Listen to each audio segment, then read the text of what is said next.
2021 Game of the Year. We're going to be looking at Rudy and Leonot's picks, my favorite games that were not released in 2021, and my favorite games that were released in 2021. I'm going to rank them.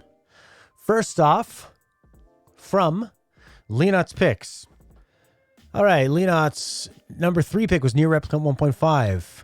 In Leonot's words, not mine. What can I say? NieR but prettier. NieR but with new content. Might be cheating, but hell, this year sucked anyway, so let's take what he can get. I like that Leonot doesn't even understand if it's cheating, but he assumes it is, which is great because he cheats so much he has no idea what is cheating and what isn't. I played NieR about halfway through. It's like a NieR game. It's very tedious, but the tedium is there to try to prove some kind of a point. It has a very heavy, heady anime story, and it's got some pretty visuals, some perverse visual storytelling, and some of my favorite music I've ever heard in a video game. All right, for Leonot's second pick, we've got Life is Strange True Colors. I played the first Life is Strange, loved it a lot, cried during one of the episodes, haven't played any of the other ones. I guess I really should. Leonot says, only choosing this one because the soundtrack was great and the facial animations were genuinely some of the best I've ever seen. Decent enough little game. Felt both a bit underdeveloped and padded out at the same time. Yeah, I wonder if they feel like with these games that they need to hit some kind of like a budget or something. Well, I mean, every game has to hit a budget, but I wonder if they realize like, okay, we know how much Life is Strange games are going to sell, so this is how much we're going to spend on them. You're not allowed to go over, and if you hit points where you need to pad it out or if you need more, that's what it's going to be. Also, in a game like Life is Strange, you need to have so many characters, but you could only, some of them are going to have super high details. So you can see like main character's face, Miss looks like everyone. It looks like, and what I don't mean like looks like everyone, looks like everyone at the same time, which is pretty good for a main character by a game that needs to be played by a lot of people, unless you want to make a specific point, I guess, with what they look like. Anyways, but like you look at her compared to even old lion face there, and he looks like drastically less detailed, which of course you're going to get. So I don't really know what my point is with that. Leonot's number 1 game of the year is Guardians of the Galaxy. Leonot says the one game this year that was unironically great with no strings attached. A straight up linear single player action adventure. Uncharted, but Guardians of the Galaxy basically. As you can see from the dialogue options there, this is made by the same team that made Deus Ex Mankind Divided. When they decided they were going to take a break, this is the game that they jumped onto. They left an older property and went on one that was a lot hotter, a Marvel property, and one of the Marvel properties that is my favorite. So probably a big favorite of a lot of crossover with video game fans. Those were Leonot's picks. How about Rudy? Rudy says, I only got a new PC near the end of this year, so I haven't tried anything other than Sable.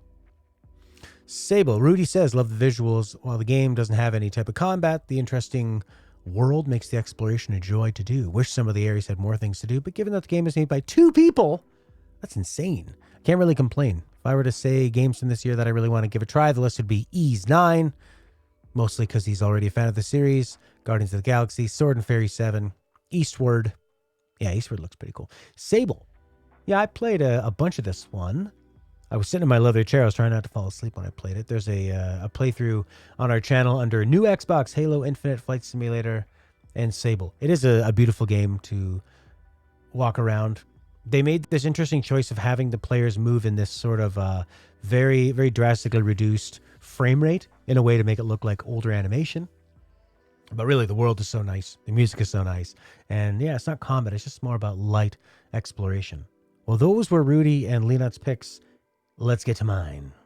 So for games that I completed this year that were not released in 2021, starting from the bottom, let's do a quick count. 1, 2, 3, 4, 5, 6, 7, 8, 9. There were 9 that I completed, enough that I wanted to put on this list. At number 9, it is Spyro the Dragon, the remastered ability. I really enjoyed... Why am I flipping through games that are not Spyro in this video? What an idiot. Anyways, I really fell in love with what Insomniac was doing when I played Miles Morales and Ratchet and Clank. and realized that there was the sort of a common threadness, common feel between what Insomniac was doing, and then remembered how much I loved Resistance 2 and thought, yeah, I should pop back and play some of these older games. And Spyro is a game that is very relaxing, not too challenging, not super fast-paced, and more of a traversal gliding game. So it's actually quite unique in the way that you're sort of planning out where can you make these glides, and the worlds are nice and big and colorful. The enemies are fun. It's a pretty actually funny game. It's a nice game to just chill out with and enjoy the slow sort of collection of a lot of items and exploration of big environments. Actually reminds me a lot of BanjoKazooie, but with, for me, more fun traversal, because I really like the speed and the jumping and the gliding and all that. I hear my cat moving around me, and I'm sitting on a yoga ball. And one time I was sitting on a yoga ball, and the cat, you know how cats like to reach up and grab on the things, and they pull on with their claws to make sure they can do it, like if they're going to climb a tree or a chair or a yoga ball. And I remember it popping and seeing him run away before my ass hit the ground, which hurt, but was funny enough that I laughed in pain. Yes. So yeah, you stay away from my yoga ball, mister. All right, so that was Spyro. Let's move on to my second to last pick. It is Resident Evil 7. So we played Resident Evil 7 because Resident Evil Village was coming out this year. That's going to be in my 2021 games list. Resident Evil 7, I thought had a really killer opening where I was really terrified to explore this place in the deep south by people that were psychopathic, that have kidnapped your wife and are going to try and kidnap you. It's really scary. As it evolved, I think it was still paced really well, and I enjoyed the rest of it. I just think that I didn't enjoy the rest of it as much as I did the first part. I liked it when it was a lot scarier when I thought they were just like real kidnappers. Because kidnapping is real. That happens to people. It still does. And it's terrifying. So, Resident Evil 7. I thought you were a better game than Spyro. Because Spyro was solid. Resident Evil 7 had a lot of high peaks. Actually, there are so many really cool moments in there that I might reorder this. But for now, it is at number 8, I do believe. Right, so 1, 2, 3, 4, 5, 6, 7, 8, 9. Okay, so at number 7, we got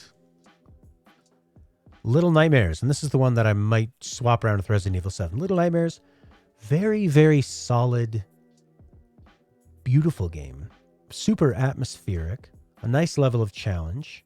Nice amount of scares and creepiness without a lot of like bullshit jump scares and that kind of thing.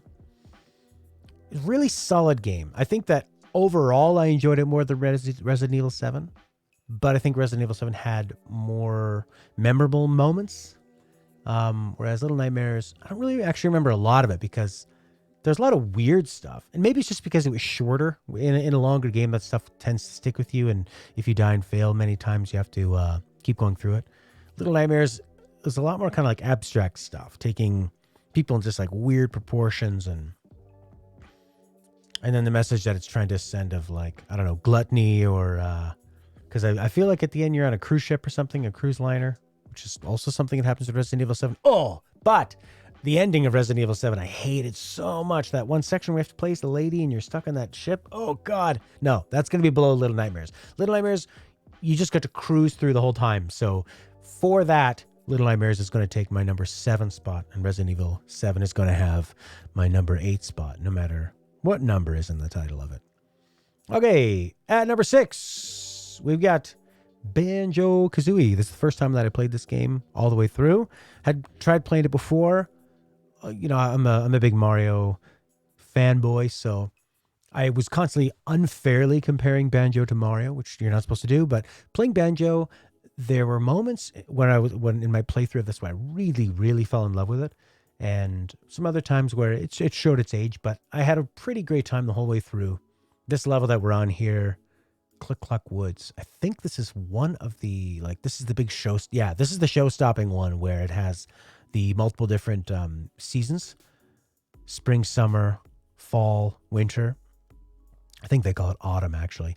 But you're using that as a part of the puzzle solving, making things happen in certain seasons and then taking care of them in the other part of the season. So BanjoKazooie was still really good. And I just played not even a remaster or a port of any kind. This was just a ROM, I believe, that I played. Yeah, this is an emulated ROM of the N64 version, which let you use some save states, which I think I might have done, which can help out in some of these older games where it can be a bit punishing. But there were a lot of fun puzzles and pretty funny characters. Just big, vibrant world to run around and collect things. Great music. A great time. So BanjoKazooie was number 6. At number 5 of the games I completed this year that did not come out this year. Number 5. Silent Hill 2 on the PS2. Atmospheric. Great puzzles. A pretty interesting story that I think holds together for the most of it. I really like the worlds that Silent Hill creates. I like that they don't rely on stupid jump scares. I like that they're paced pretty well. The music is really like nothing else you're going to find. And I didn't like it as much as Silent Hill 1, even though it's way prettier. And it you really feel like you are in a David Lynch movie or some kind of a old horror movie, just kind of like a lo-fi horror movie. Silent Hill 1 is much, much uglier. God, it's so much uglier. But I think that still works with it. Whereas Silent Hill 2... Oh yeah, Silent Hill 2 also, I didn't like the combat as much. Whereas Silent Hill 1, it was very simple, but it was more of... It felt fair. I felt like I knew what I was doing with the enemies. I felt like I could line up the melee attacks. I really enjoyed the physical combat in it. And Silent Hill 1 is actually going to be my number 4 pick. Silent Hill 1. Silent Hill 1 at number 4. Yeah, much uglier, grittier, but I think that works with what it's trying to do. And I think I like the pacing of it a bit more. And like I said, I just the melee combat was so much better. I really enjoyed it. And I love the puzzles in these games. Truly, truly love them. As puzzle games, I think that they are completely underrated. I've always heard of them, mentioned as horror games, thriller games, that kind of stuff, creepy atmosphere games, which they are, but their puzzles are fantastic. I kind of wish there were more because they're so good. They're not just the usual, like, move the boxes around or move these things up and down. Like, things you have to think about or write down notes or truly consider. And the different difficulty levels have different puzzles. How crazy is that? So that's number 4, Silent Hill 1. Which is actually a strong candidate to get into my top 3. But in number 3, Spider-Man Miles Morales on my PS5. I really thought I wasn't going to like this because I don't really like a lot of big modern games that are third-person, open world with lots of crafting, upgrade trees, side missions. Just how modern games are. They tend to be very, very hand-holdy, and they tend to be, I find them pretty dull. They're games that are nice to go through, but it's sort of like going on a vacation and I don't know, but the vacation, you're not actually exploring the country or having adventures. You're just riding on a ride at Disney World and, you're going through, it's a small world after all. But anyway, Spider-Man on the PS5, it being having that the 4K or the ray tracing elements with 60 frames per second and the performance RT mode was fantastic. It was a really nice way to show off the PS5. It really made me want to go back and play Spider-Man, the original PS4 game, but I really want to play the remastered one because I'm just so used to playing 60 frames now. I think it would be really hard to go back. Maybe because it's been so long since I've played Miles Morales now. I played this back in April. I could forget about it. If you just start with 30 frames, it's okay. That's what happened with me and Miles Morales. The first episode of this, I started in the 30 frames, looking at the 4K, enjoying my new 4K monitor and PS5. And then I switched to 60 frames, felt smoother. But it was when I switched back to 30 that it felt like, oh God, just unplayable slog. Really didn't enjoy it. So I keep trying to get Spider-Man Remastered. But the problem is, if you don't have Miles Morales in your console, then you can't purchase Spider-Man Remastered for $30. And I've already bought Miles Morales, beat it, and sold it back to the store. So I'd have to buy Miles Morales again so that I could buy the remastered one, which is just kind of a lot for an older remastered game. Maybe if I could just board off somebody to go to the library. Anyways, that is number 3. Number 2 of games that were not released in 2021 that I played and beat anyway. Number 2, Final Fantasy IX. I hesitated there because I was thinking about where does Dead Rising 2 fit? But I didn't complete Dead Rising 2. Final Fantasy 9. I didn't think I was going to like this as much as I did going back to it, because I remember having a lot of fun with it on my Vita, but stopping when the sort of like third villain gets introduced and kind of losing some steam and trying to get to their like underground, their upside down, the opposite land dungeon, and not really liking it. Went back and played it, was charmed so much. The dialogue is really funny, really touching. The characters are all really charming, but even though they're charming and lighthearted in a lot of ways, and just like the way they look with their big heads and their colorful costumes, it sort of looks more kid-friendly and not serious. But then they're also dealing with these really serious things, especially what Vivi's dealing with about what it is to be alive, to discover that you're a clone, to discover that everyone that looks like you is a killing machine, and then to discover in this scene here, coming to a village where there are ones like you that escaped and they can have a better life, and learning about their mortality. Vivi's the star of the show, and Zidane it's interesting because Zidane is sort of like, what's his name? I can't even remember. Van, I think, from Final Fantasy 12, a character that they added later on that didn't need to be there, but they didn't have the guts to go through with having more of an ensemble cast or more of a rogue as the lead character in Final Fantasy 12. So they added Van, who just is your typical sandy, dirty, blonde, youngish player icon character who can go around and ask a bunch of stupid questions and be an idiot. Anyways, yeah, Zidane's fine. I mean, he doesn't have as much of an important arc as Dagger, the princess, and Vivi, of course. And then, yeah, this game's funny because like some of the characters have to deal with such serious stuff, and some of them are so kind of silly. Like Steiner is more of like a comic relief guy. I don't know what his idea is. Maybe the theme of him is that he's so centered in and focused on what his duties are in his job that he can't relax enough to sort of see his impact on what he's doing around him, and to maybe like take a grander, more open-minded view of things. The game gets a little confused with itself. It sort of like starts losing impact when it adds all these big villains, but I will say that in the end, it totally pulls it off. And even though I'm not usually a big fan of JRPGs, when the end is always like fighting God or fighting death or fighting whatever, the villain that you actually fight in Final Fantasy 9 at the end, I think, I actually don't want to spoil it, but I totally bought into it. I was surprised at how much I bought into it and how much meaning I found in it. So Final Fantasy 9 really, really surprised me with the end. And it was Sakaguchi who created Final Fantasy, the franchise, 1 up through 5. He was the main guy in charge of it. Kitase taking over for 6, 7, and 8. And 9 was his send-off to the franchise, and it was the franchise's send-off to him. So the amount of great ideas that he jammed into this thing were fantastic. That was my number 2 game I played this year that was not released this year.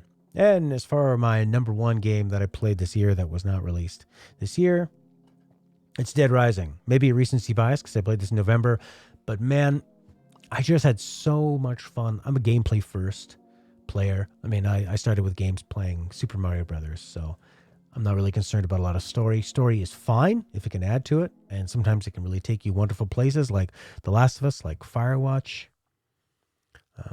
some other games. Dead Rising even has a definitely a serviceable story that works, but it was just all the different systems, the strategy, planning your routes, and it really feeling like there was consequence. You could save a lot of people, but they'll die if you don't save them or if you do it the wrong way. So it creates these cinematic moments organically through your own choices and your consequences, as opposed to a cinematic game forcing you to play one way and holding your hand and making sure that those things happen. I just loved exploring the mall. It was so fun, this like bright, fun, playful mall with these sort of silly characters, juxtaposed with the big zombie hordes everywhere. And just when you think you got it figured out, they're adding more weapons, they're adding a motorcycle, they're adding a car, sniper rifles, the government coming in, Half-Life style. I love Dead Rising 1. I would definitely go back and play it. Dead Rising 2, I started playing, but it was crashing all the time on my. It was like the PS4 port or remaster of the PS3 game, and I was playing it on PS5, and it was crashing. And that's a game where you can lose a lot of progress. So Dead Rising 1, my number one game of 2021 that was not released in 2021. At number 2, Final Fantasy 9, 3, Miles Morales, 4, Silent Hill 1, 5, Silent Hill 2, 6, Banjo, 7, Little Nightmares, 8, Resident Evil 7, and 9, Spyro the Dragon. Now let's look at my favorite games from 2021. All right. So as we get to my favorite games of 2021 that were actually created in 2021 and released in 2021, there are 5 of them. A top 5. Right now, at number 5, which could change while talking about it, is Deathloop. Now, Deathloop, a game I was really excited for. Probably one of my most disappointed games, but it wasn't disappointing to the way that it was unplayable. It was in fact pretty enjoyable the whole way through, pretty clever. But I just think that it was really lacking in enemy AI and enemy variety. Now, the overall gimmick of these things being repeated and then going for what Arcane's strengths are, big detailed environments, making them sandboxy, telling a story with those environments, interesting villains, and approaching them in a stealth combat kind of way. I think with Deathloop, though, is that they were trying to do probably too much with the game, with the gunplay, I guess. The guns were pretty decent. I wish there were more sort of melee tactics, and I wish there were more abilities. It felt like the abilities were way less than what we saw in Prey and in Dishonored. And I felt like there were a couple abilities that you just had to have all the time, like linking enemies together and headshotting them with this silenced headshot machine pistol. Not a machine pistol, like tick, tick, tick, tick. It was just a headshot machine pistol, if you know what I mean. So this game didn't do anything wrong. It just didn't fully execute enough on its premise, which I think was so good, and some moments were pretty strong. But the AI just really let it down. And definitely worth playing, but I was a little bummed. I thought it could have been better, just with that studio and with the idea and where it got. And that's my number 5. My number 4 that came out this year is going to be Resident Evil Village. So after playing Resident Evil 7, I was ready to play Resident Evil Village, a game that overall, I think. It's hard to say. Overall, I feel like it had lower lows than Deathloop. Some parts that I just found quite tedious, but it definitely had way more highs and way more memorable moments. It's an interesting game. It was supposed to be a Resident Evil Revelations game, and it wasn't. So they turned it into the next Resident Evil, and it really feels like that because some moments it feels like you're playing totally different games. Sometimes your inventory is scarce, your bullets and ammunition and healing items are very scarce, and it feels like a typical Resident Evil survival horror game. Other times you have a crazy amount of guns and you're just gunning down hordes of monsters, which in a longer game can serve as a way to break up the pacing. But I found if you're trying to scare somebody especially, and you want them to take it seriously in any way, then it's not as effective to be changing up the tone. If the game is more of a silly sort of campy affair or a parody or a satire or something, then you can, I think, switch up the atmosphere and the gameplay style more drastically, and I think you can get away with that more, and it's more effective. But with this one, there were a lot of lows, like I said, but there were a lot of highs. So this puts it above Deathloop for me, but not in my top 3. A game worth playing. I didn't quite get all the hype around it, but I mean, what is hype? It's just an abstract way of me to measure it based on what I see on Twitter and game reviews. So for me, I'd recommend playing it. I'd give it a so-so recommendation. It's a solid C+ to a B-. In our top 3, at number 3, a nice surprise from Nintendo. They have been already reissuing a lot of their Wii U games that came out in 2013, 2012, maybe even 2014. that didn't sell a lot because the Wii U didn't have a very big install base because people were confused about the Wii. They didn't know what the Wii U was.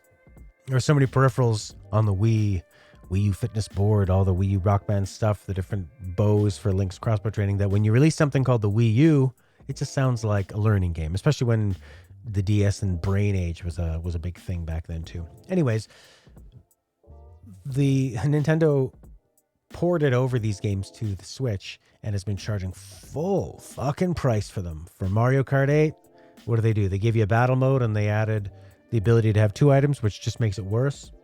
Full price, baby! Donkey Kong Tropical Breeze, a great game, but full price 4 or 5 years later? If you're Nintendo, then yes. And that's their strategy. They only have so many games to play with, so they're not like Sony that can put out something like God of War, which is one of their most important games of the generation, and charge $10 for it, or put it on their greatest hits, or just include it when you sign up for PS Plus on the PS5 later on. Or Microsoft, they can have Halo Infinite, one of their very, very few exclusives, and give it to you for free through Game Pass, or I think it might have just been free on its own, or maybe that was the multiplayer. I don't know. Microsoft is giving so many things away for free.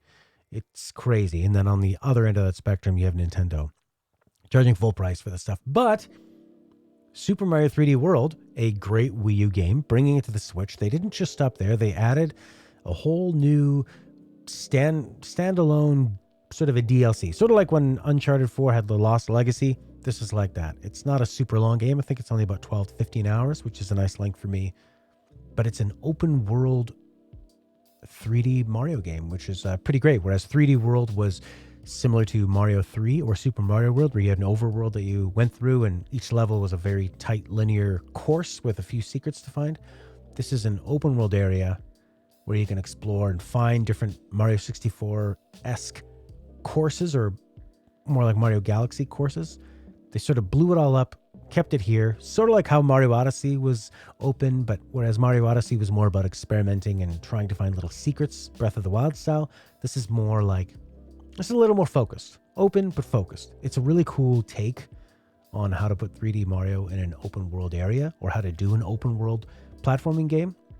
I really liked it. I thought the Bowser gimmick was pretty fun. It in a game of this length, it was just short enough that the Bowser stuff didn't get irritating. And I mean, the controls are fantastic. There's a lot of interesting platforming gimmicks, and it's just really, really solidly designed. It didn't outstay its welcome. It was a nice bonus to buying the 3D World port or remaster. That is my number 3. At number 2 of my 2021 games, Metroid Dread, first Metroid game that I ever completed. This, to me, felt like it was really inspired by all the games that were inspired by Metroid. So games like Hollow Knight, which I loved more than a lot of Metroid games because of the agility, because of the melee attacks and the counters, and just the speed that it runs at. Metroid Dread added this robot that stalks you, which I think worked really, really well in a way to kind of break up the gameplay, because Metroid can be, at its worst, it can be kind of tedious because you are going back and forth, and by its nature, having to backtrack and experiment. When you throw in this enemy that is more powerful than any enemy you've seen in Metroid before, where it's more of a mini game to complete, it's more of a tense exercise. I mean, as you can see, this thing creeping towards you, you've got to put enough firepower on it to break it down. You're worried as it takes each step. It's closer to just killing you with that one shot. Yeah, there's a counter that'll let you do, but you're probably going to execute that about 20% of the time. It was a really great game. I really enjoyed it the whole way through. Interesting story with some twists that were serviceable.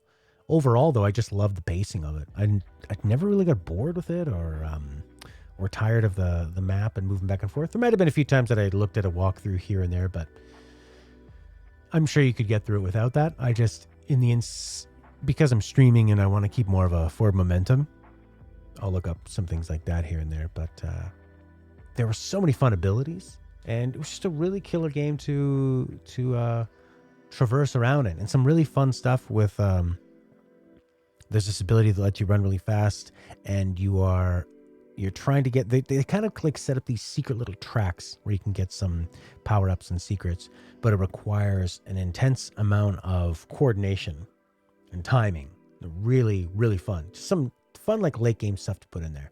And they also introduce an ability to, like, show you where the secrets are, which, I don't know, maybe to some Metroid fans that is a total travesty to me. It worked really, really well. I think this was a great way to bring Metroid into the modern world. And it's the only Metroid game I've ever beaten, so maybe that means it's the worst Metroid game. Maybe that means it's the best. But for me, it was the best, and it is my number 2. All right, my favorite game of 2021 that was actually released in 2021. Probably no surprise if you've watched me play games before or talk about games this year. Ratchet & Clank, Rift Apart. With the caveat that I'm putting it at number 1 for my first playthrough of it. First playthrough, not going for side missions, not trying to 100% it, which really brought down my enjoyment of it. But the first time that you go through and play this game, it's a bloody thrill ride. The pacing of it, the set pieces of it, the visuals and the atmosphere, it really feels like you're in such a dense, living cartoon world where it just looks like you're in a cutscene. Looks like you're in an incredible cartoon cutscene. Things exploding everywhere in such satisfying ways. Really fun weapons and combinations of weapons, forcing you to use a lot of different weapons because of the way that the ammo works. Just constantly blowing up crates and collecting all these little bits and bobs flying at you, running around with your boots and floating and bouncing off things and going on rail ride set pieces. I even really like the robotic area where you do these little puzzles, which is a total breather, where they even take you out of this, instead of it being in these like super saturated, highly colorful worlds with a million things going around when you're doing the robot. Not the one where you're the virus thing going around and shooting, which I thought was a fine diversion, but the one where you actually have to think, and it's more like a Lemmings game where you have these holographic copies going one way to their death, and you need to find a way to use physics to get them to the ending. I like the way that felt. I like the way it looked. I like the way that it was calmer. It was mostly like blue or purple. But yeah, when you're first playing this game in a linear path, mainline, I think it's one of the best games I've ever played. I've seen that people who played the original Ratchet games on the PS2 are not as big of a fan of the way that they've changed Ratchet's personality and his relationship with the robot, which I totally agree with, watching reviews and checking out stuff from the PS2 Ratchet. But like I said earlier, I don't really care so much about story. I just want it to feel good when I'm playing. That's it. Just feel good when I'm playing. Don't care about the story. That's what my girlfriend always complains about with our life together. So Ratchet & Clank is my game of the year of 2021. At number 2, Metroid Dread. Number 3, Bowser's Fury. Number 4 and 5, Deathloop and Resident Evil Village. Let me know what yours were. I'm actually quite curious. Thanks for watching, and bye for now.